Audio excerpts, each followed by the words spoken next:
It's a great pleasure to be back in Belfast. So I'm going to say, I'm not going to talk for very long, you'll all be very relieved to know, and I have a few slides to show. Some of you will have seen them before, and I'm aware you're kind of a sophisticated audience. So how many planners in the room? It's a great thing whenever I say this, is that planners have lost the ability to put their hand up like that. It should be a planner's pride event, shouldn't it? The TCPA, everyone know the TCPA? Has anyone come across this before? TCPA is the people who invented town planning in the 1890s. We've been around about, well, as you can work out, about 115 years. And it's important to say at the very beginning that town planning in that early period was the most dynamic, visionary, creative, artistic enterprise. People would sit around the table, particularly pre-First War, with psychologists and architects and designers and artists and poets, as well as engineers, all of the kind of key skills to make places. And if I ask the planners in the room now how many of them, how much poetry they did, psychology or art, I suspect the answer would be not much. The interesting thing about it is that we've drifted away from this idea, which is at the heart of sustainable development. We've been able to think right across the board about the greatest principle, which is, well, it's a question that Colette asked at the very beginning of this, which is, in Belfast context, how are we going to live? That's actually the heart of this question, and that's how we communicate. How are we going to live in 20, 50 and 100 years? It's a question that we used to be able to ask and answer. It's very important to say it's only in the last 35 to 40 years that we've forgotten how to make places and that we've forgotten how to think long term. Never accept from anyone that we can't do it. We choose not to do it, that's fine. We choose to think short term, we choose not to plan, and of course not planning is really, but there is no non-planning, is there? It's either a collective democratic plan or it's somebody else's plan. There's always a plan. And the issue is that if communities don't plan, that keeps them disorganised and it keeps them poor. So planning, for me, before I get too carried away, is basically the heart of a civilised society. And there is no greater enterprise you can involve yourself in than thinking about the future. The sad thing about town planning is that it's drifted away, hasn't it, from that idea of idealism, that kind of vision, into a very narrow sense of, well, it's what the law says that planning is. It's pretty disconnected from communities. I'll tell a couple of stories about that. We're doing a piece of work called Reinventing Social Town Planning, which is as simple as this. Can we reconnect planning with people's real lived experience and their lives? And this evening at Queen's, we're going to launch a new manifesto on social town planning. Great to launch it in Belfast. And that is essentially ever so simple. It just says that planning should be for people, should recognise their real lived experience and make a difference and improve their lives. But, you know, again, all of that we've kind of lost sight of. So we'll be launching that later on. But the work that we've been doing, that was founded on a document called Planning Out Poverty, which I recommend to you. And that was about the relationship of planning to people's lives in 4 communities, including Liverpool, Sheffield, Leeds. And it's a fascinating document. It's also fascinating to see what's happened in the aftermath of those communities. Many of them, just to give you a quick snapshot, 2 quick stories. One community which I'm really committed to personally, ex-mining town, and it had 2 ideas in life. The first one was a Tesco megastore, the second one was distributional warehousing, and the third one was another Morrison's megastore. The 2 supermarkets that were going to regenerate the town centre both pulled out last month. Just waved goodbye and said, rang up chief exec, said we're not coming, because that's the way the market operates. And the distributional warehouse employs 3,500 people on 0-hour contracts, and most of the people on the picking line are on benefits. Is that economic development successful? Is that a vision for people? Will it keep people? Will it keep young people in that community? Is that really, really the best that we're offering people? Is that really a sense of what planning can do in terms of economic development? I think it's not an either or personally, but I do think that we need to be much smarter about what communities both need and want and can aspire to. The important thing I think about the University of Utopia, following on from the event we had, is that the core of that idea is if you walk into a community, as Friends of the Earth have done and TCPA used to do a lot of, and empower people, give people skills to participate in the planning process, that's a fantastic thing. But as I've got older, I've come to realise that sometimes that's a bit like walking into a restaurant and somebody said, without being offered a menu. You know, yeah, you've got some influence, maybe you've got a little bit of power, but actually what we really need to do is communicate what the possibilities are. How many young, particularly I know for young people's perspective, we're constantly giving a message, particularly about communities in the built environment, about what's not possible, aren't we? Well, that would be lovely, but we'd like to be able to do that, but we can't afford it. So let me ask you this question, and we can ask it during, how is it that the whole of the rest of Northwest Europe is capable of these extraordinary things, and we are not? How is it that we're capable in the UK of delivering extraordinary things up until the last 30 or 40 years, and then we decided we'd stop doing it? I suppose the quick answer to that question is we're capable of almost anything if we have the will and if we have the right way of delivering it. But I would say, to emphasise James's point, that it was also about a practical realisation of these ideas. There isn't a single idea that we want to talk about today, or really should talk about, that isn't deliverable or hasn't been delivered in another place or another city or another town. So these things have to be deliverable and fundable. And in some of the ideas in relation to energy, you guys already know this stuff, I know, but there is an incredible opportunity out there based on a lot of European best practice about how we can move forward. So that's kind of the process. Planning is a big idea, it's visionary, it's creative, and also our job should be to offer communities real possibilities. I think the joy about what we're trying to embark on in this plan is to offer a question. What's the future of Belfast? What's the narrative? And I spent a lot of time over the last 18 months doing training for Belfast City Councillors. And I would pose the question to them, do you want to be Detroit or Copenhagen in 25 years? And the interesting thing was, it's like a muscle that no one had exercised. How do you respond to that question? And actually what you need to do is spend 6 months in Copenhagen drinking the beer. I don't know. But you know what I'm saying? There's a real risk, and of all the cities I visit, the TCPA has a fantastic privilege to work a lot in Europe, and then they sent me to the US at Easter to stare at 4 American cities, which was the most depressing experience in my professional life. If you want to know what happens to a city when you deregulate it, when you say, let's have a free-for-all, let's not have planning, you make yourself poor, and you give yourself a legacy problem of inequality, of enshrined inequality, that will take 3 generations to solve. If you want that vision for a city, that's fine. But it's not what you should be looking for, I would hope, in the future of Belfast. So some of the quick barriers I'll talk about, and then show you some quick pictures, and then I will shut up. I think that from a UK perspective, things to look out for that do really worry me. For example, the reform process in England is all about deregulation. I'm sure there's no debate about deregulation in Northern Ireland. But in England, it's toxic. Beware. What we're doing in England is basically diminishing planning to the point where we've lost control over the urban environment. So, permitted development, you can change any building into residential use now. Over 25,000 homes or units have been created by converting office blocks into residential living.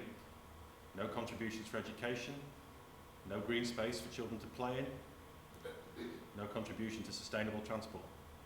And so what we're building there essentially is the slums of the future. The buildings are not suitable, many of them, are not in the right place necessarily. So it's not about the fact that cities shouldn't change, by the way. It's about the fact that there should be a really well regulated way of ensuring very high standards. Yeah, the standards should be very high, by the way. And we'll talk a little bit about that as I go through. So there's a challenge of deregulation, and there's a challenge of a lack of hope. We're not offering people hope for the reasons I've talked about. And that is a kind of very important aspect. And then the challenges you face as a city. I'm always struck by the issues that you have, the sectarian divide, the issues around fuel poverty and inequality that have to be dealt with, and principally the issue of inequality. Anyone been in London recently? Yeah, try walking around London. The city is about to fall over, I think, as a non-Londoner, because my young colleagues, and TCPI has a young staff, they can't afford to live in central London anymore. The cost of accommodation there is so high, and you've got the kind of sense of benefit reform and cleansing of whole groups of people out of London, going to delightful places like Birmingham. I like Birmingham. Hull's nice. It's not quite London. So there is an enormous process going on of the city, and what's happening is that inequality will be the downfall of that city. It won't be, it won't grind to a halt for any other reason. If you get that level of inequality in a place, it begins to fall over. And so, it's a lesson for us. Is that a great economic success? On the one hand, yes, certainly more successful than American cities. But on the other hand, there are issues there that we need to kind of tease out. So the question, I suppose, I'll just, the last sort of 5 minutes finish with, is what do you want to be? The TCPA, as I said, has been trying to ask that question for about 120 years. And we've had some great successes. But these are just one or two kind of images that excite me. This is a mansion. It's one of the most... Does anyone like it, by the way? So this is a mansion built on St George's Hill, on exactly the spot that the diggers who occupied the land in 1649 and declared that all land was held in common. This is where they held their commune. They got driven off the land, unfortunately, by the army in late 1649. And that's what St George's Hill in Surrey now looks like. That's the vision that we have. So, question, is that your vision? I wonder. This is from Planning Out Poverty. This is the built environment that we offer a lot of people. Really interested on this project, just to very quickly to say that a woman came up to me. I was wearing this suit, I think. We were walking the streets, talking to people about planning on this big interwar council estate in Leeds, and a woman came up to me and said, are you from the council? I said, well, I'm not from the council. She said, well, you're a planner. I said, yeah, I am a planner. And she said, well, what can you do about these people smoking by the school gates? What can you do about that? And I immediately said, well, it's got nothing to do with me. I said, I'm a planner. And I suddenly thought it really had a profound effect on me. Actually, people's lived experience should be our business, should it not? And what she was actually talking about was how can you create healthy environments. Shouldn't we be more concerned about that level of detail? It's interesting, isn't it? Look at the level of detail you need to put right in the built environment to solve that problem. You know, and that's also about what message does that send to people, young people, about healthy food? Yeah? The councillor said to me, what message do we send? He said, well, what do you have? He said, we have off licences and fried chicken. And I said, well, I'll tell you what message that sends about the future of a community. It's not rocket science, so that's what you're offering them. And then they've got a terrible obesity problem. Well, I wonder why. Should planning be involved in that? I think it should. At least somebody should. Somebody should be thinking about it.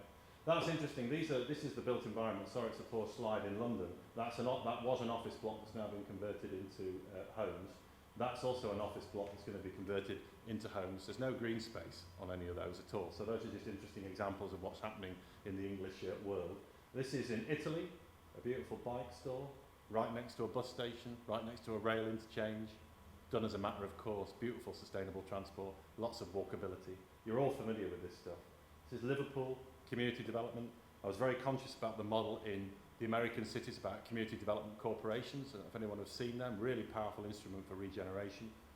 Very happy to talk about that in a later. This, I have to say, is in Sweden, in Malmo, 1950s office social housing, clad sustainably, and then look at that green environment. Just look at that green environment. Sustainable urban drainage and a fantastic environment for kids. Interesting thing was I was on a council estate in Sheffield. They created some water, but they double fenced it off in case any of the kids got to it and hurt themselves. Again, you know, I can see in the room, and I've seen by email some of the great work that's being done here about what children are using, children in the city, children's perception of space. Fantastic. This is Switzerland, Basel. Again, their most biodiverse areas in the city are their green roofs, deploying PV on the roofs as well. And in Basel, there's a fixed building code, so anything over a certain square meterage have to be green. How simple, how wonderful that is. The city is greening itself.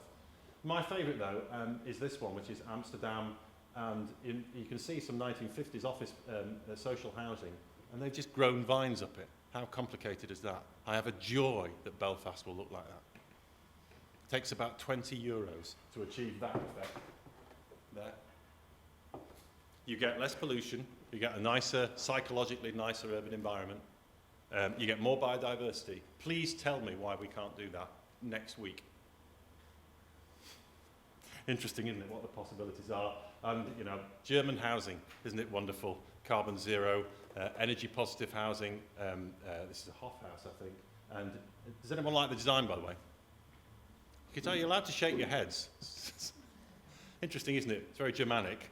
What would that look like with local design, you know, wrapped around it in a Belfast context? But it's interesting listening and talking to the house builders in an English context. The house builders are the people who have put a lot of pressure on deregulation.